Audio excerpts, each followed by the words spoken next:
Welcome to Discussions of Music, Healing, and Consciousness with your hosts, Chris Noble and Bill Protzman. On this podcast, Chris and I offer a spontaneous, ongoing conversation about how music is intertwined with healing and consciousness. Our first season helped lay the foundation and build some of the superstructure for what we want to do here in Season 2, where we'll be welcoming some intriguing guests, going deeper into ancient mysteries and wisdom, and cultivating your background knowledge and curiosity. We hope these discussions will inspire your own study and practice of the musical and healing arts, and that your contribution to advancing world consciousness will be satisfying for you and transformative to those around you. Let's get started. Hi, everybody, and welcome to Discussions of Music, Healing, and Consciousness with your hosts, myself, Chris Noble, and Bill Protzman. Good morning. Today, we are super excited to have a good friend of mine and a fellow curious mind, let's say, in the realms of consciousness and music and healing and all the modalities that we'd love to talk about on this show. We're so pleased today to be joined by Dr. Haley Fox. Haley, how are you doing today? I'm doing great. I'm so happy you led with a very good friend of mine, because that's how I see you too, first and foremost. And it's wonderful to be here. Thank you so much. And it really is an honor. I for those listening and watching, I was so fortunate to have met Haley on a very serendipitous trip to South Africa many moons ago. Time these days really gets slippery with me. I think it was back in 2017 when we connected it was 2018. Yeah, thank you. So we connected in South Africa on a really fascinating trip, but I would like to call it almost an expedition, where there was about 12 of us curious minds, where we congregated down in South Africa around the work of a gentleman named Michael Tellinger, who does fascinating research into the ancient civilizations and ancient history of South Africa. But in this connection and in this 2-week expedition, Haley and myself connected through music, because we're both lovers of the arts and music. And Haley brought with her a beautiful, I believe it was a wooden ceremonial flute, was it not, Haley? Yes, it was. And I'm trying to remember the wood it was made of, from the Northwest, very sacred to Indian tribes. And Sure, Madrone. I just watched the interview. Oh, okay. Yeah. Yeah. And I was fascinated by that, of course. Madrone wood. Yes, that's right. Thank you, Bill. Yeah, so with this beautiful flute, Haley was able to play at some of these sacred sites that we were visiting throughout the 2 weeks we were in South Africa. And what we're going to get into today is what happened when she was playing her beautiful music in a very inspired way, in an improvised way, at these sacred sites. And I can attest, of course, to my own experience, but we're going to hear also from Haley what she experienced there. And then we're just going to evolve the conversation into what Haley does, which is she works as an art therapist and many, many other modalities. And so before we get into these stories of the magical and mystical times we experienced in South Africa, Haley, why don't you just tell us a little bit about yourself, your background, what led you into your path where you are today, and your love for music, arts, and how they all coalesce together in a healing kind of way. Yes, thanks for asking that. I'm not often asked that. People often look at the credentials behind my name and I don't know, wonder how I got there. But honestly, I feel like I was born with this deep connection to all the arts, as well as a fierce reluctance to limit myself to any one art form. And that doesn't fit very well in today's times. People are encouraged to choose one, even when it comes to the healing arts. Be an art therapist, or be a music therapist, or be a dance movement therapist. And I refused to do that. I did actually start out in a music therapy program.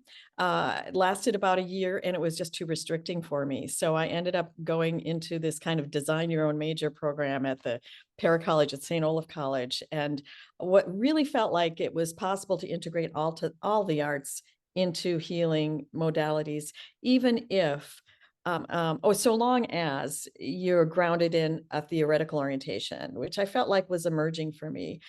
So I thought I invented it. And then lo and behold, I discovered there were programs in a couple of different places around the United States at that time on integrating the arts into healing. Expressive arts therapy is the general term that's called right now. So that there wasn't a credential for that initially. It was kind of, even though it very ancient in some ways, brand new on the Western Front. So I got my board certification in art therapy and music therapy and some other different credentials. But I think it's fairest to say I'm integrative in my approach. Grounded, my theoretical orientation is grounded primarily in archetypal psychology, which would be sort of a neo-Jungian approach, aka James Hillman, where that really elevates the image, the autonomy of images, sees images as multimodal. And yeah, so that's led me down this interesting career. And most recently, I added another credential too, which is a certification in psychedelic assisted therapies, which I think fit right into what I was already studying. So done a lot of things, do a lot of things now. I do some individual therapy, a lot of remote therapy, some teaching, particularly research, arts-based research, and writing and, developing content. I like a lot of variety.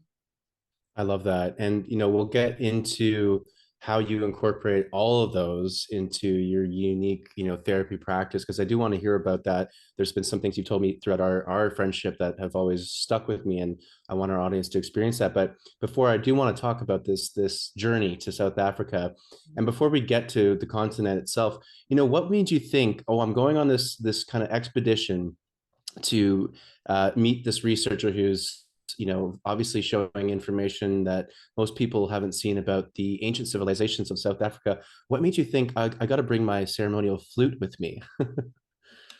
Yeah, what drew me really was I'm very much interested in arts-based research in particular, and that's what drew me to the expedition. It was billed as a research expedition, and people were given the freedom to kind of study whatever you want when you get here. And some people just, not just, but came to kind of engage in the digs and see what they might discover and that sort of thing. But I really wanted to examine and apply myself to connecting with these ancient artifacts and ancient spaces and reflecting upon how ancient human experience might resonate with current human experience. What is it about the human experience that benefits from these sacred spaces, and how does that work? And I really felt like one of the tools of my trade is music. And so the easiest, most mobile instrument I could think of bringing was my ceremonial flute. So I threw that along with me. And Actually, I brought my guitar too, but that's right. And Bill and myself, as the audience knows, we're both piano players, and Billy, I know you can attest to this. Piano not as good for traveling. That's right. So that's fantastic. So the flute came with you, your guitar came with you, and then we went to several sites. I remember, I think it was either our first or second day. I remember you started playing the flute. I have video footage of that. It was a beautiful sunset day. It was absolutely stunning. When I first heard you play, it was quite moving. But something happened about a week or so later. We went to a very sacred and relatively famous site, if you follow the work of Michael Tellinger, which is Adam's Calendar. And Adam's Calendar is almost like a miniature and far older Stonehenge for those of you audience members. And, what I experienced there is the second you walk into the stone circle enclosure is it feels like your ears get covered by your hands, that muffled sound. It's almost like you walk into an invisible dome of energy. And that might sound crazy, but all of us were chit-chatting before. We were walking, and all of a sudden we go into this stone circle. Everyone's quiet. We didn't say we had to be quiet. It just naturally happened. And then we all went about our individual little journeys. And, Haley, I know we all were going through our own thing. It was very interesting. Everyone had their own unique experience. And at some point, because time kind of started to get lost in this experience, at some point you started to play your flute, and everyone had an elevated experience after that.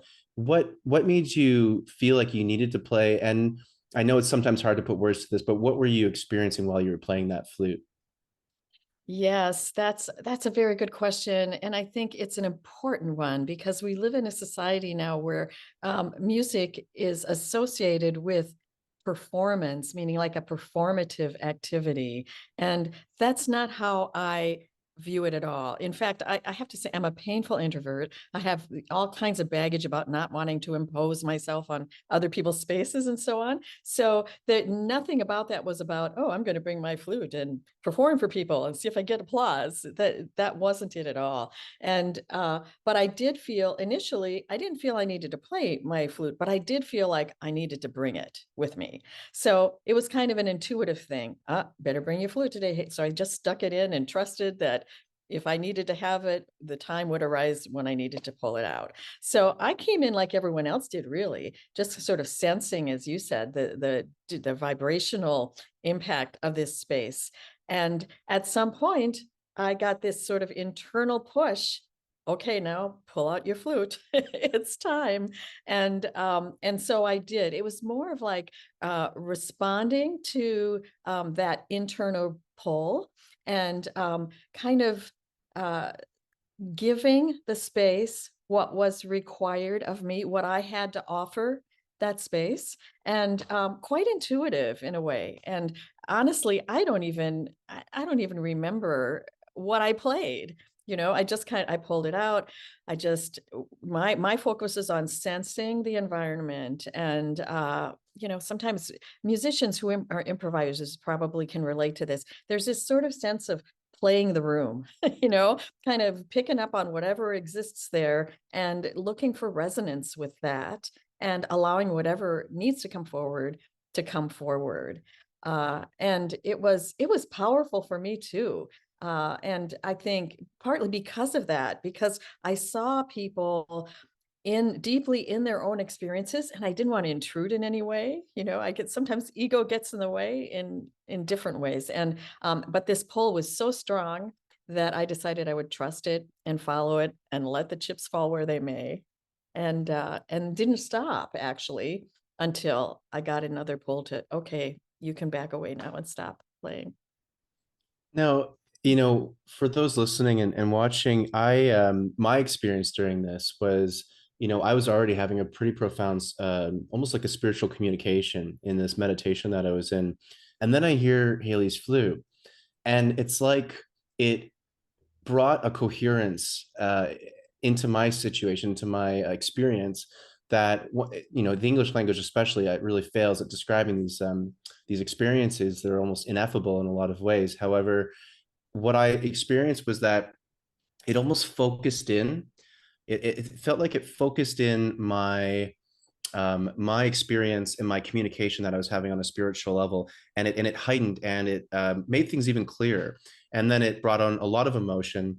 It brought in lots of things that came through after that. But your music really took my experience from one place, and then it brought it to another. And I know that it wouldn't have happened if it weren't for your music. So my question is, how has that maybe influenced your now newer study with psychedelics and bringing in the arts and music? Because as anyone who's experienced psychedelics, and Bill has done so many wonderful workshops and conferences that deal specifically with the psychedelic approach to healing and to therapy, anyone that's had these experiences knows that it is always heightened when you have music incorporated, and it's almost essential to incorporate it there. So do you find any of that experience that you had in South Africa has influenced some of the approach to psychedelic? And is it similar where you're kind of just reading the room when you're doing it?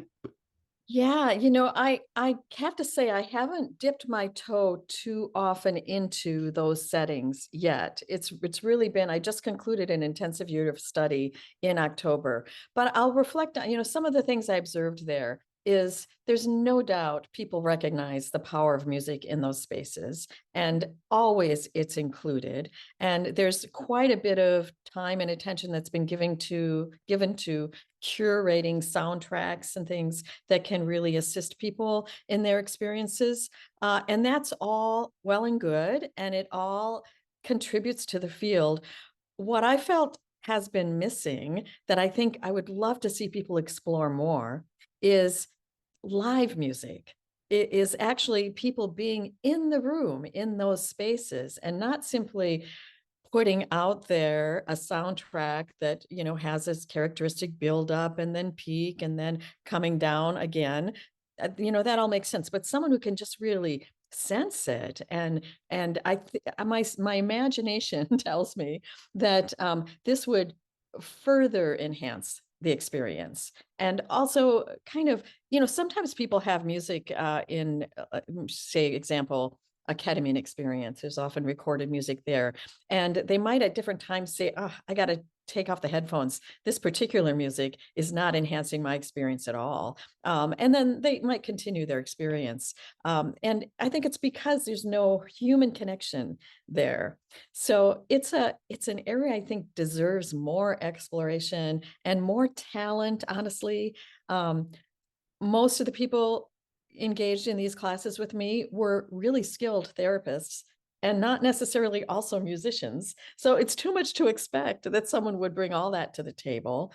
But there's got to be a way that we can, maybe in collaborative arrangements, bring in very sensitive musicians to assist with that experience. And I think that could just have very, um, you know, much more impact. I will say I have been in some psychedelic experiences myself where I do think that did happen, where in some of the more traditional ceremonies, you find shamans who are themselves musicians, who really do sense, I think, and bring into the experience even very specific things to enhance. I've seen shamans kind of go around and check in individually in an intuitive way with each member of the ceremony and give those individuals what they needed at a given time. So, but that's more in, the ancient indigenous practices, not so much in more modern clinical approaches to using psychedelic medicines.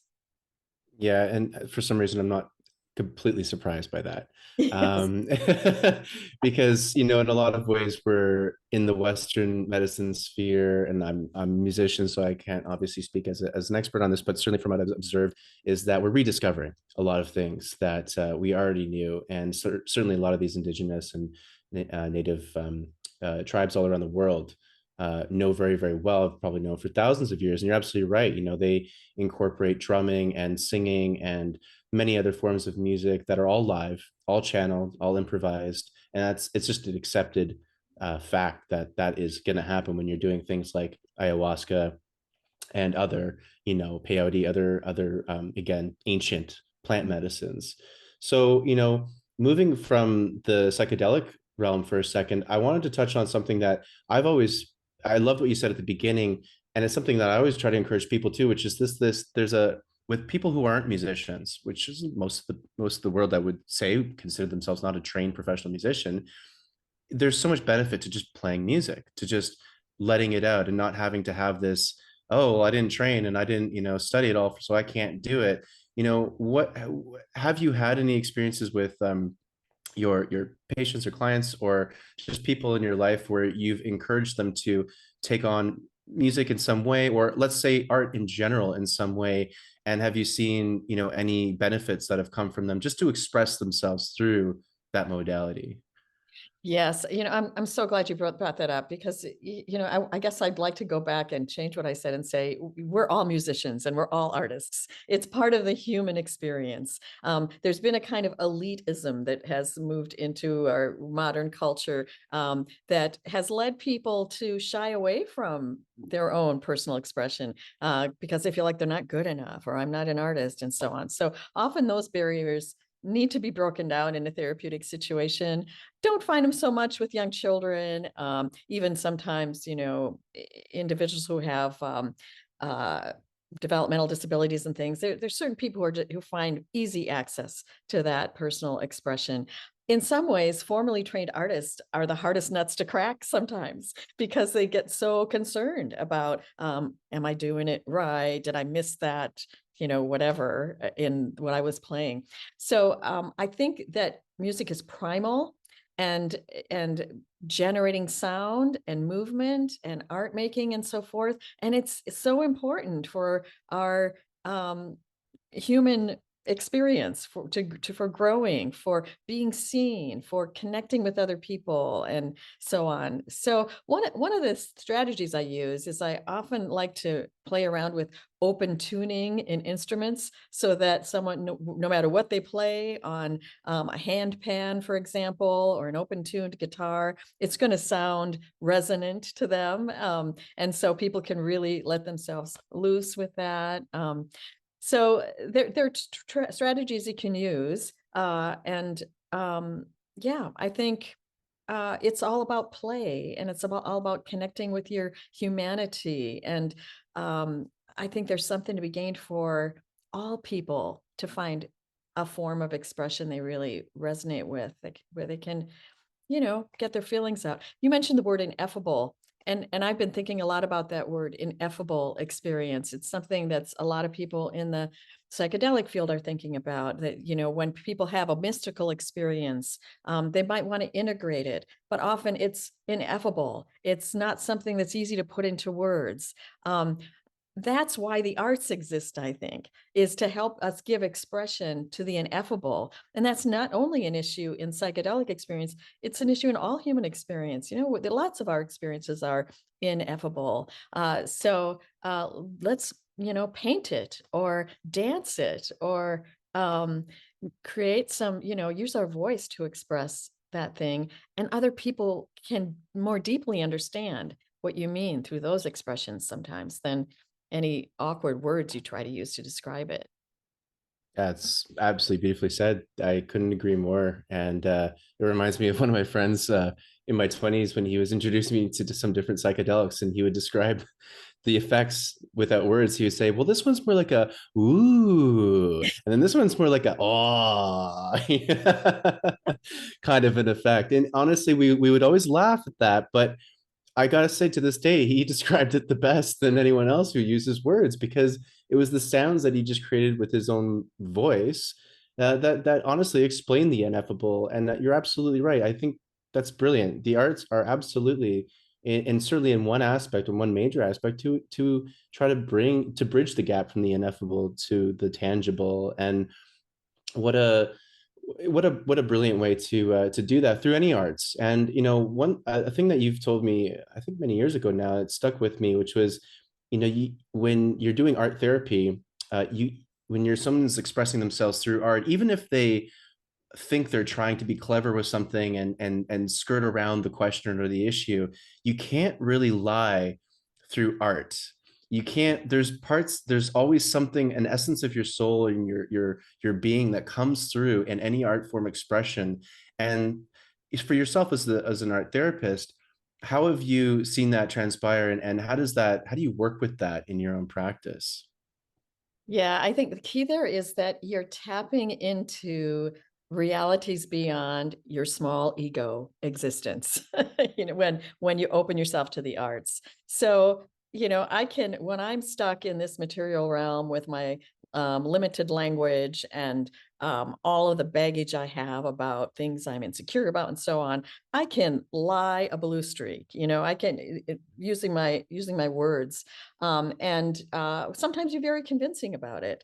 But there's no need to lie when you're tapped into sort of the divine within, because there's no insecurities there, and so on. And that divine essence, that transcendent I, that, the witness of all, for example, has a kind of an intention of its own. It really wants to come through us, wants to influence us, wants expression. And so, and it's so deep and connected to who we are, that you're not going to be able to stop it from coming through. And so I think one of the experiences, if I can just say it very briefly, that is a good illustration of that, is I remember doing an interview once with an Israeli artist who had these amazing paintings of a single fruit in the middle of a stark background, a peach and an avocado and other kinds of things that she would paint. And then she had a breakthrough in her art where she got really angry at one point and just started painting in crazy ways and saw, all of a sudden these images of female genitalia come out. But when she reflected, she said, you know what? It was the same image all the time. I see it in the avocado, I see it in the peach, and now it's like much more raw and accessible. And yet it was still trying to come out. Yeah. I've been busy producing here and taking notes and stuff, and I'm hearing something interesting as this goes by, which is in your experience. So how important are all the credentials when you weigh them against the actual experience? Like you just mentioned, this amazing artist who had a breakthrough. Credentials themselves, I don't put a lot of stock in those. I do think, though, however, there is great value, at least I value the education and the training I received that led to these credentials. And there's something, particularly as a therapist in modern society. Let me give this example. I did an exhibit at one point. I curated an exhibit for the Minnesota Sex Offender Program. These were all sexually violent predators who were civilly committed because post prison settings who were in treatment to try to address their sexually offending behaviors. And I incorporated lots of art therapy in the program that we did. I was clinical director at that time, and I had the job of curating an exhibit of their artwork. The space I used had two separate areas, and I had to decide, like, well, how am I going to divide up all this artwork into these two areas? And I decided to do it this way. I said, okay, so I'm going to let sort of the art as therapy, the people who just kind of independently did art, we'll put that all in this room. And the other room we'll use specifically for art that was created in the context of a therapeutic relationship with a credentialed art therapist. And I didn't really, it was kind of arbitrary, but walking around, I saw really, there was a great difference between those two spaces. And in the art as therapy, the kind of independently created art, I saw beautiful art, wonderfully executed and so forth, but more like the kind of art from that Israeli therapist, Israeli artist, that was a little more distanced from the images that wanted to come forward. And the other space was just much more raw and revealing and primal in some ways. And you could almost tell, oh yeah, this person's gone to some pretty deep places and done some deep work in this space.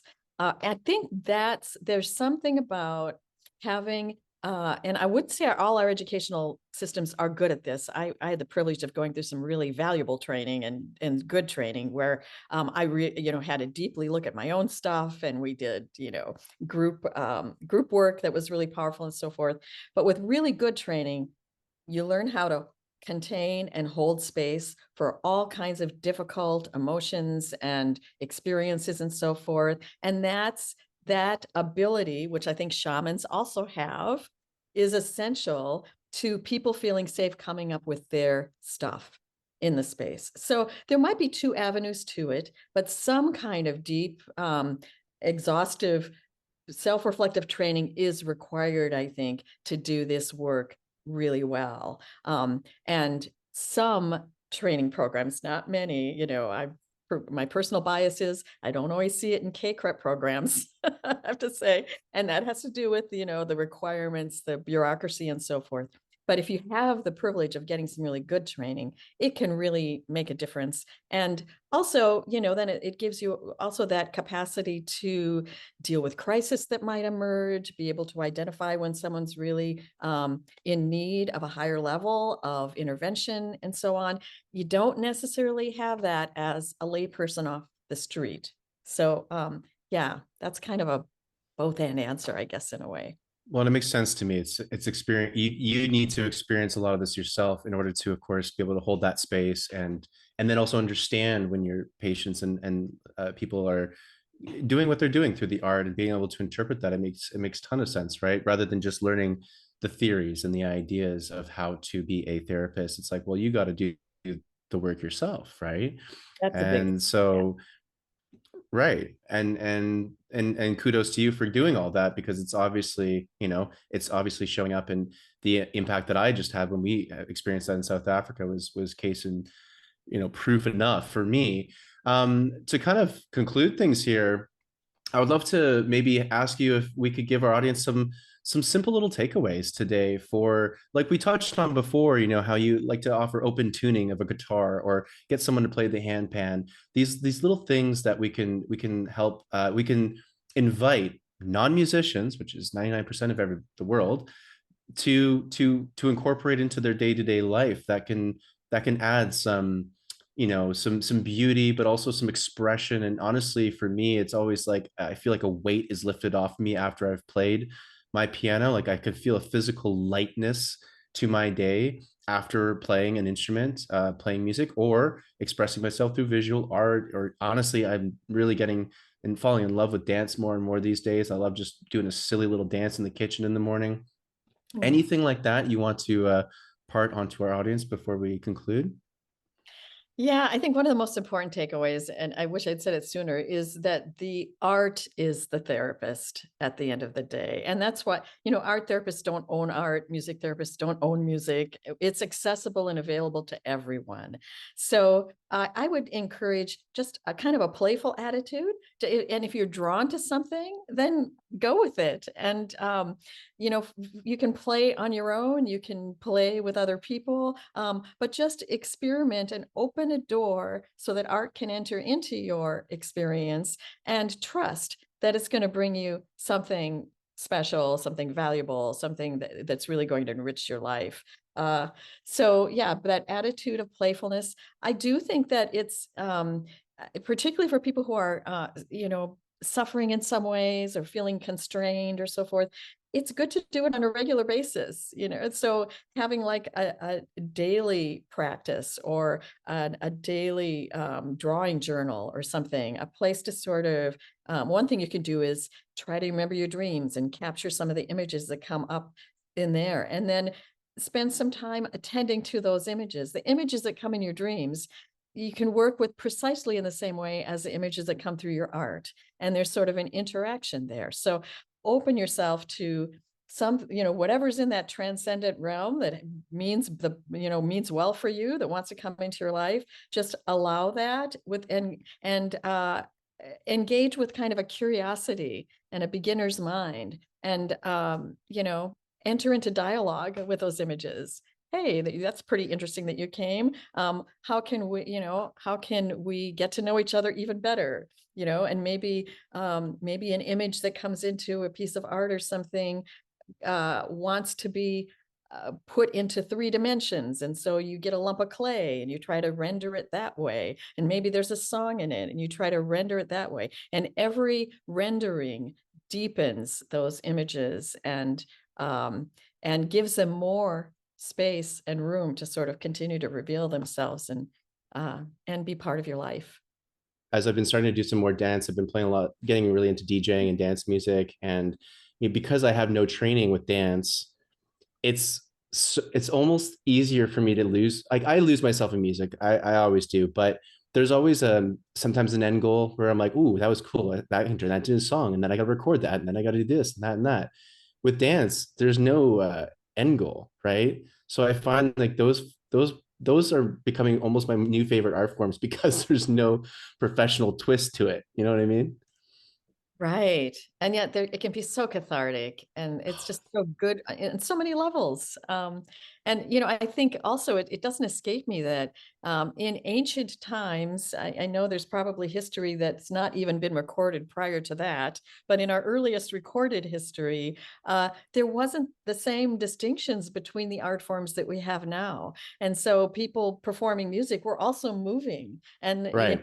it was all so integrated. And part of, I think, what's detached us from that expression is we've siloed and just constrained ourselves. I mean, you can see people sometimes singing an aria and they're not even moving, it's just the sound coming out of their voice. Um, well, yeah, I think we kind of need to just loosen up and I know. that. Yeah. Just, yeah, we're gonna be a little tight asses sometimes. Yeah, that's beautiful. Thank you so much for sharing that. And thank you for coming onto our podcast today. We really appreciate it.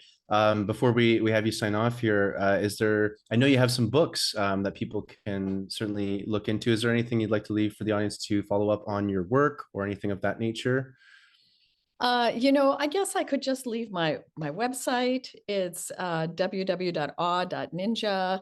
That's AWE, stands for Art, Wellness, Enlightenment, .ninja, and that includes a pretty good introduction. I have a newer book that's out on sexuality that I haven't put in there, grounded in the myth of Eros and Psyche, that I think taps into a lot of these ideas as well. And I'm intending to write a book on my own psychedelic experiences too. So that's just now being put together. Stay tuned for that. Can't wait for that one. That's gonna be great. Fantastic. Well, as always, Haley, it's such a pleasure. Yeah, I just love even just having these conversations with you. It's great to see your face and to be in your energy as always. And thank you again for coming on to discussions of music, healing, and consciousness. So we'll end off this part of the interview. For those watching and listening, we're going to come back, Bill and myself, to dissect the wise words of Dr. Haley Fox. Thank you. Thank you, Doctor. It's been a pleasure. Thank you. We are back. We We never are back. left. We never left. We never did leave. So a little setup on this. I was in a conversation 2 weeks ago about music and psychedelics. And in the room, there were people from the shamanic traditions, the indigenous traditions, as well as people from the educated professions. So we had some clinical psychologists in there. And the topic of the Johns Hopkins playlist came up, right? We were talking about clinical trials for psychedelics and how important it is to like control the environment so that you have sort of a better understanding of what the outlying circumstances might be and how music was being used to do that, at least in the Johns Hopkins trials. And I'm hearing this and I'm thinking, okay, the first question that I have is that thanks to music therapy and the research that's been done, as well as all of the incredible experience of people who've been playing music in real life for other people as an audience, right, for a long time, we know, science has identified, that the most powerful music for any individual is the music that they love. Now, that's great if you're going to a concert, like if you're able to hear the Beatles play again, right? You're there because you love their music. Somebody who doesn't love their music is not going to go to a concert full of music that they don't love. Pretty obvious, right? But we're talking about therapeutic music here. So getting right down to it, if you're going to suggest to anyone who's on a psychedelic journey and is very vulnerable that they should be hearing a particular music at a particular moment, to me, that sounds like that's contrary to the research. So that came up, right, in this conversation. And the psychologists were all about, no, we've got to, control the environment. Which leads to the next thing, which is, what, you're using music to control me, to manipulate me? How dare you? Right? Oh my God. Yeah. Right? Which is exactly what our job is, man, as musicians. That's what we do. So that my jury's kind of out on this when it comes to during the experience. Now we know with ayahuasca, there are icaros that are very specific and they're used by shamans with spiritual purpose, right? So there's this notion of having music that aligns with the psychedelic experience is very important in indigenous cultures. And it's becoming more important in ours, although we're sort of doing it, with a sledgehammer. I know, right? Right? So that's all the lead up to this. Now, this being the moment when you all are in Adam's calendar in South Africa, and Dr. Fox gets out her ceremonial flute and begins to play. Now, at that moment, everything else disappears. The credentials disappear, the intention disappears, none of it matters. It's flute in this holy place. And for me, that's the money shot, right? That's the purpose of music. Always. It doesn't matter how skilled the person playing the drum is. It doesn't matter, if Itzhak Perlman is in the room playing the violin. That would be awesome, right? But I could probably get there with, an Irish fiddle player in a pub and have the same transcendent experience. So where is all this going, right? I think Dr. Fox said it, and see if you agree with this. She just said play. And isn't Well, that really it? you've always said that, Bill. It's like you don't work music, you play music. This is all about getting back into our inner child, reclaiming that part of our childhood that should never have really died off. But we have a crazy idea that when we become adults, that we have to just kill off all these parts of our childlike wonder and playfulness. And Yeah. I think there's obviously aspects of becoming an adult that are inevitable and you need to embrace. But geez, to take out the play, I mean, like, why in the heck are we alive if it's not to play in this, this planet? And you're absolutely right. All those things melt away when Haley, Dr. Fox was playing her beautiful flute in this area. And she's absolutely right. I mean, she is not the kind of person that's like, look at me, I'm gonna go play my flute right now. It's like, Right, no, no, right. no. That's not what it's about at all. No, and I think that's also an important thing to note is the intention behind it, right? Like, where Yes. is there an ego coming from behind this? And a lot of the times with some musicians, at least, there's usually ego in many ways, whether it's like, oh, I'm awesome, so let me play how, like, something that showcases how great I am, or the opposite, which is maybe they're so self-conscious because they're like, oh, what do I play? Or I could play all these things, and they overthink to a max, and then it doesn't deliver what it needs to deliver.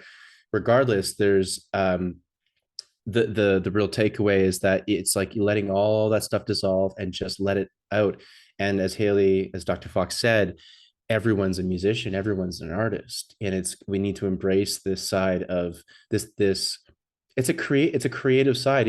I have a lot of friends that work, in finance or engineers or something, and they know I'm a musician. They're like, Chris, I'm just not a creative guy. That's just not why I couldn't have done that, because I'm just not creative. I'm like, that's BS, man. That's BS. Yeah. We're all creative. We're all creative. You're creative. You kidding? An engineer, finance, that all takes creativity. It's just different types of creativity, but we're still using your right brain. And even forgetting the profession side of it, as human beings, we are absolutely creative. It's one of our defining differences that makes us human is our creativity. I mean, Yeah. that's innate in all of us. So I think it's so important that we don't lose that, right? I think that this is something like a message for those watching and listening. It's like we really need to bring back this play. Let's stop overthinking it. Just pick up an instrument, pick up a harmonica, and blow into it. Breathe. Like, slap around a handpan. You're not going to hit a wrong note. It's just play. I wonder sometimes of how much of credentialed therapy is about pulling off all of the masks that prevent us from being able to play. We talk about inner child work and shadow work and stuff like this. The baby doesn't understand shadow work, and yes, it's completely integrated. And if it had the ability to do something other than vocalize, it might do some really amazing things, as we've seen with some of these young kids, prodigious talent that exists, painting and performing music and dance and things like that are incredible. And yet our entire education system is focused on something else, you know. We And over intellectualize these things, I oh my think. gosh, yeah, and I feel a great sadness about that, Chris. We work so hard on these things that are so apparently useful to us, and yet all we can do at the end of the day with technology is repeat. We don't innovate, we don't create. The real ideas that we need don't come from machines. And I think the real healing that we need is also not going to come from clinical protocols and whatever else. I mean, those things exist to help clinicians. They don't exist to help patients. Especially in the psychedelic realm, because when we were talking about them, I mean, we're using the word ineffable all the time because it is ineffable. How do you write a structured, rubric and protocol system for something that is so unique and specific and to the individual? Yeah. And like you said with the music, right? Like it's the shaman would be coming around. Yes, they're using the same instrument perhaps with everybody, but they're playing it differently for the different people. Mhm. They're reading the room, they're reading the energy of everyone, and everyone's different, so they all need a slightly different approach. You can't This idea of a curated playlist, don't get me wrong, I mean, there's absolutely, it's certainly better than nothing, I would say, and it's in certain circumstances you're not going to be able to have a live musician or shaman with you. Okay, great, that let's bring in the playlist. But even then, is it really that is do you really need that? Or as you said at the beginning of the second half of this podcast here, is it just about listening to the music you love? Is that And more powerful? if you love it, it's in there anyway. So not hearing it like audibly, you could still have the effect. Like just remember the music, and you're going to have that effect. I love what Haley suggested about using music or using art, but let's stay with music because that's what we're about here. But using music as a way of recapturing and integrating post journey. I've been doing that most of my life. There's things that are ineffable. You can't explain. Something happened. It was profound. And music is the way that you explain it or integrate it, perhaps.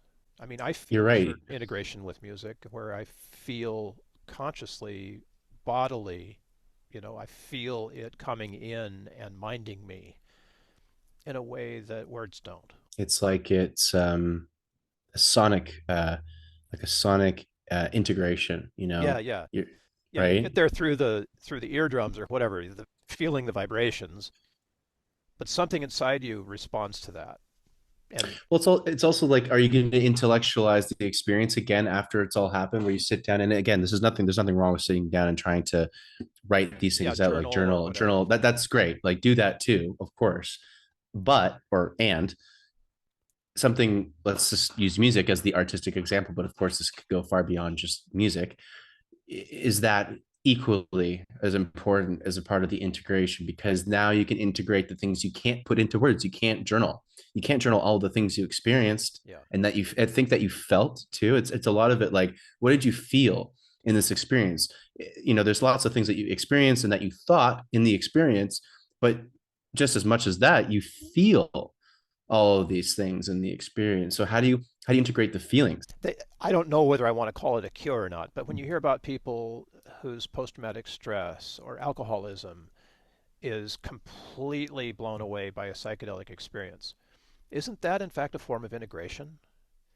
Where something that was important to you, alcohol, after the psychedelic experience, all of a sudden loses its importance and the need for it disappears as you've integrated what you now know of yourself in that psychedelic way that is ineffable.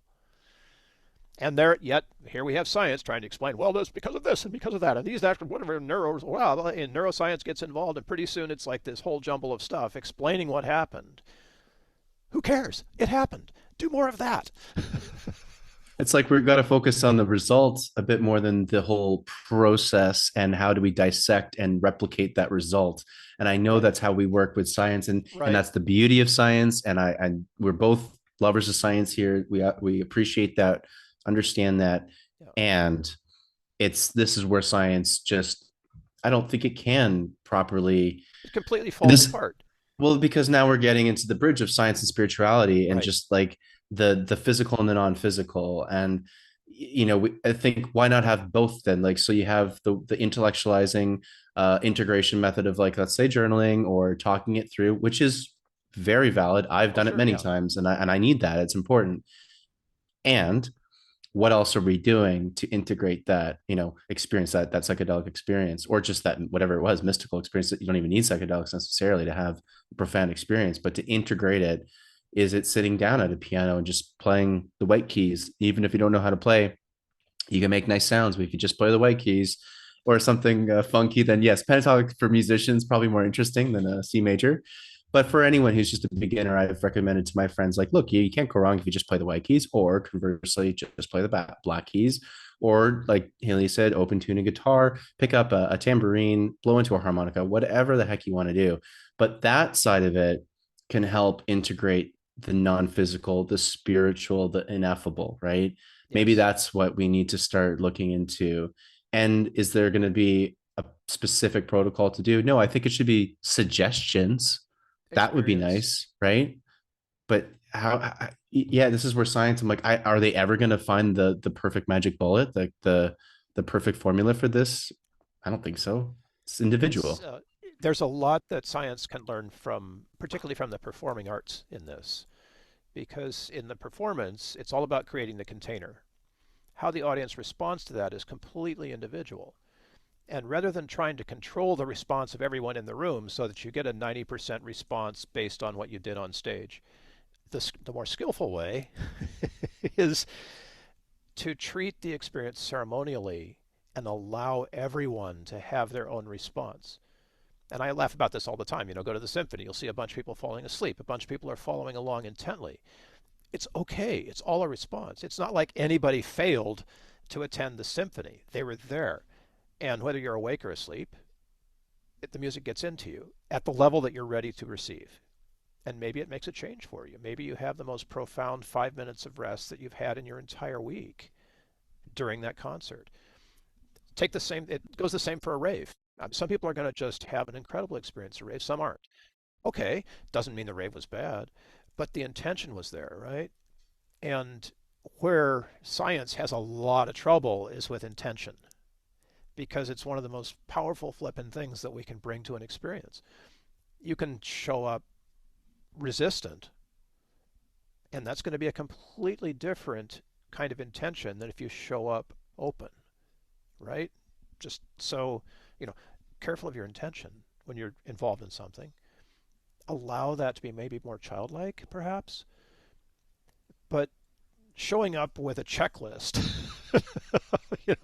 like we used to do in music school, right? You hear a piece of music and there's like 18 things that you need to pay attention to as you're hearing the, well, that's useful for an academic thing, but it's not useful for changing the spiritual experience of it. That's going to happen one way or the other. Like the opera singer who shows up on stage and plants themselves.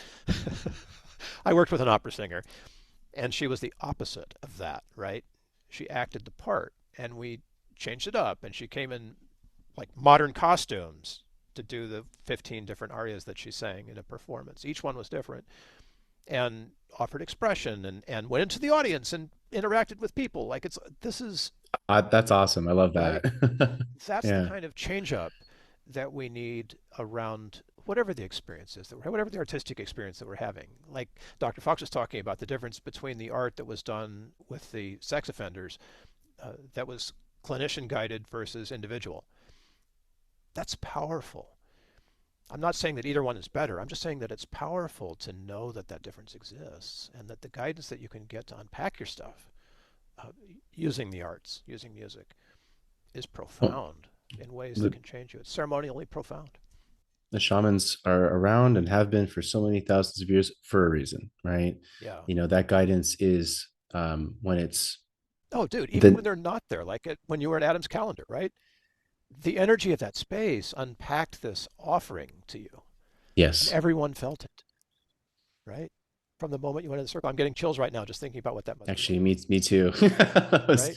it was absolutely magical. It was magical. But to add on to your point of intention, which is so important, there is some science that can actually back that up. Funny enough, I just came across the experiment of the random number generator, and where people were put into these experiments to influence a random number generator. Basically, it's a machine that just picks 1 0 or 1 0 or 1 0. Like, it's going to be one or zero, one or zero, and it's going to be completely random. And the thing at the end of the day is, like, they'll do the numbers. Let's say they'll run them 100 times. 50 of them will be one, 50 of them will be zero, but they'll be in a completely random order.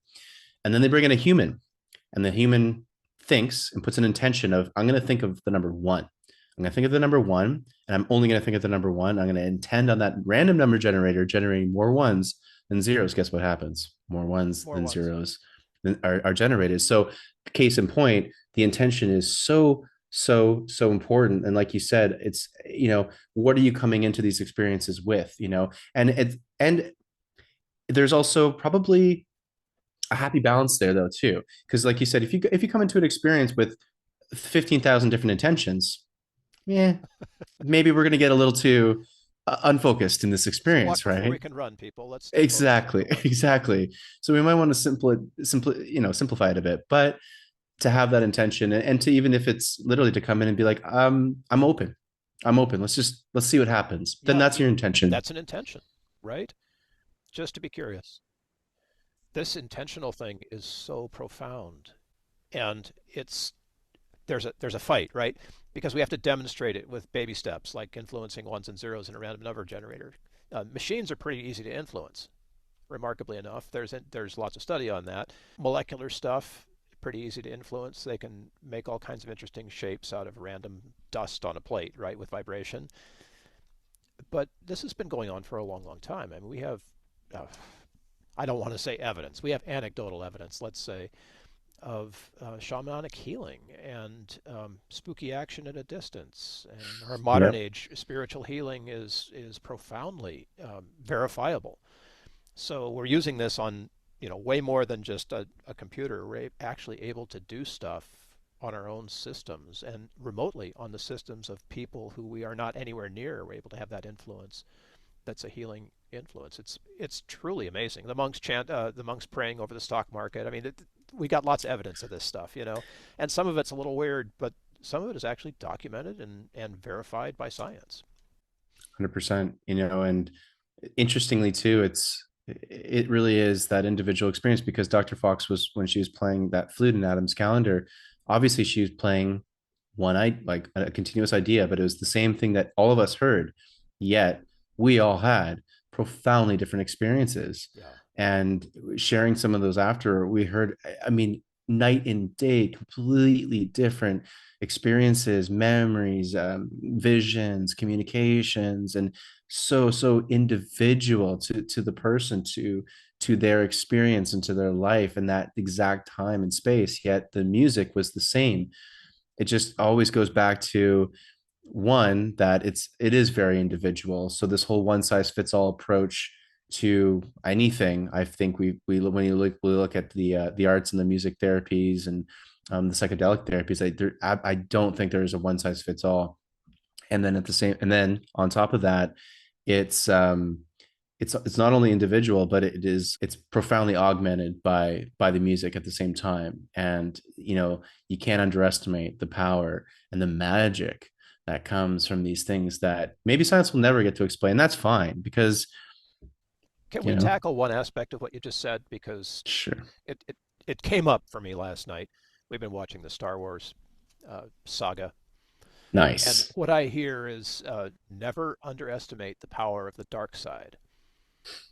So there's this judgment that we have about things that we don't like. Fear and anger being the ones that are played in the Star Wars saga. And yes, I agree that letting fear and anger run away with you is probably not a great thing. However, in the psychological research, there's plenty of evidence, theoretical as well as practical, that learning to transform fear, learning to transform anger results in incredible power for good. So lest our audience think that we're talking about woo-woo, crazy, dark energy here, let's just clarify this, because it's energy that we're talking about, and our intention to use that energy is very important. How we intend fear is very important. How we intend anger is very important. It can be destructive, but it also can be incredible. And if you doubt any of this, just put on the music to, like, the movie Psycho. You are right. The shower knife scene. You're easily able to feel something, but it's not happening to you. You get a sense of detachment from it, and your intention around hearing it can change because you're able to have some distance, I guess, in that. And when you learn how to use and manipulate that distance, you can use it for yourself the next time you're in a scary situation. Please don't ever go into a shower with a, you know, knife wielding psycho killer anywhere near you. Big disclaimer. Yeah, just in case that needs to be said, but we're in the age of Just disclaimers. in case. Yeah.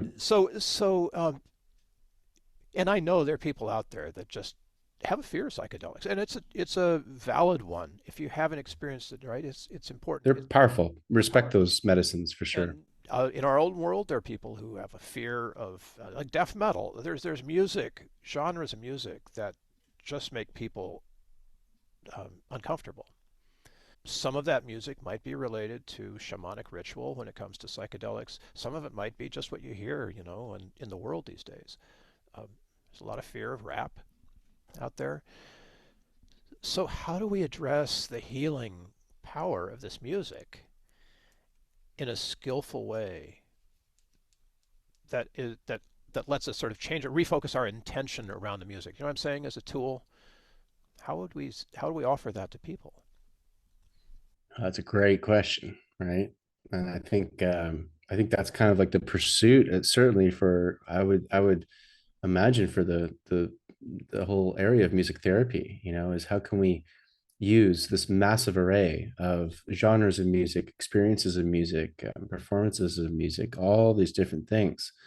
How can we use those to, in a way, like alchemize all the sides of ourselves? You Yes, know, positive absolutely. emotions are easy, right? But negative emotions are just as important because they tell us a lot about what's going on, you know, within us. And it's like a GPS system, even though they're a lot harder to look at when you can get more accustomed to looking at your shadow self, right? If you're looking about like Carl Jung or just, you know, the dark side, like Star Wars, it's really powerful to get to get more familiar with that part of yourself, and maybe using music might be a great tool to start you know, tiptoeing into that area. You don't have to jump headfirst in, and maybe you do if you want, if you're that kind of person too. I kind of usually am like that, but um, however you want to get into it, you know, music could be a wonderful tool to help you do that. So if there is a type of music that really sets you on edge, maybe test that out and see like, well, why does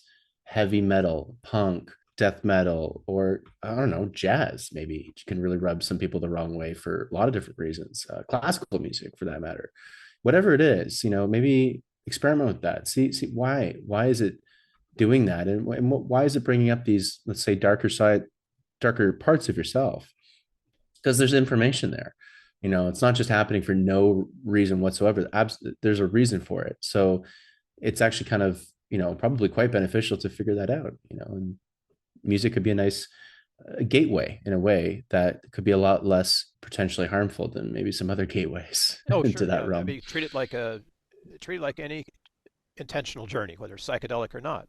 Listen to an entire Mahler symphony, whatever does it, you know, and then journal Mm. and see what came out of that for you. Or if you happen to be working with a therapist, ask for guidance on this, right? Get some expert help. There are people out there that can help. It doesn't have to be a music therapist, but just say, hey, you know, heard this crazy podcast, a couple of guys talking about using dark music to, you know, figure out what's going on inside me. Therapist, what do you think of that? Can you offer me some guidance? And, you know, and see what you get, because there are lots of ways in on this, and it's not too late. There's, And you know, it's not too late. And I'm just going to add on to that, Bill. You gave me an idea. It's like you can also use the opposite with music too, to go into some scary areas of your psyche and of your memories and traumas and all that stuff. You can use really soothing music that can act as like a big hug, a warm blanket there of you go. Yes. sound Mhm. to really ease you in, like a hot bath, you know, and just allow yourself that safety in a sonic kind of way. Music can make you feel very safe, especially depending on the music. And you, the audience, would know that far better than Bill or myself what would work. We could give you some general ideas, but like we've been saying, it's so individual. So you know what songs and what music will bring you a lot of peace and comfort. So maybe sometimes if you're going to go into these darker areas of yourself, and we all should, you know, it's really important work to do. Shadow works phenomenal, and actually that darkness is where a lot of power lies for ourselves. And you can, when you can alchemize that, whew, look out, you know, you're a force to be reckoned with. And yeah, maybe use music as that Yeah, that like that not that life jacket, but the like a nice bath. I'll go back to the warm bath I like analogy, that. just So soak into it. you're suggesting in a way then to program your intention in a playlist. Like set up your playlist with some dark stuff that you want to process, and then follow that with some light stuff, the stuff that gets you back, brings you back to ground, Yeah. lets you re-inhabit the you that you love, right? Hmm. And and just see where that goes. I'm not a therapist. Happen to be a musician who has programmed concerts this way for over 50 years now. So does it work? Well, it's a great ride, but your experience is your experience, and it's going to be different than mine, right? Even Yeah. in even as good a job as Chris and I try to do to manipulate the audience, right? Uh, it's still personal for you, and thankfully, there's so much music available right now that it's easy to do this. And whether you use YouTube or whatever Google does, whatever Apple has, Spotify, it doesn't matter. Programming yourself a little experimental playlist with your intention might be an interesting way to get involved in art therapy while you look for an art therapist. Just like Dr. Fox, I would love to hear from our audience. Let us know in whether it's reaching out to us through our emails that you'll see in the show notes, or if you're listening to us on a platform where you can add comments like YouTube, etc. Leave us a comment. Let us know what you think, and also what you've experienced. What are your individual musical Oh or yeah, artistic, for that matter, experiences when it comes to diving down to these parts of our psyche, good and bad, light and dark, positive and negative? Let us know. What do you think? And what have you found helps and works? Because everyone is different, and we can all learn together and get a whole plethora of different modalities, types of music, just approaches that we can all learn and grow together with. So let us know. We'd love to hear from you. oh yeah. Your journey might inspire somebody who has never done that before, and your experience could be the thing that gets them off the dime, gets them running on their particular evolution or healing or whatever it is. Yep. You have no idea the impact we all make just by literally living and breathing on this planet. We don't have to be billionaires to change the world, or influencers, celebrities. Like literally our, as cheesy as this sounds, but our frequency and our vibration is more than enough. It ripples outwards just like dropping a pebble in a pond. And your little bits of experience that you can share with us could really make a huge difference for somebody else halfway across the world. You never know. So yeah, let us know. And thank you for joining us today on this exciting podcast. That we'll be doing more of these interviews as we progress here with the podcast of discussions of music, healing, and consciousness. And Bill, I just want to say thanks for being on this crazy and beautiful ride with me on this You bet. podcast. It's been a real Yeah, pleasure, my friend. It's been a real likewise. pleasure. Likewise. So thank you everyone for listening, and we look forward to seeing you on the next episode.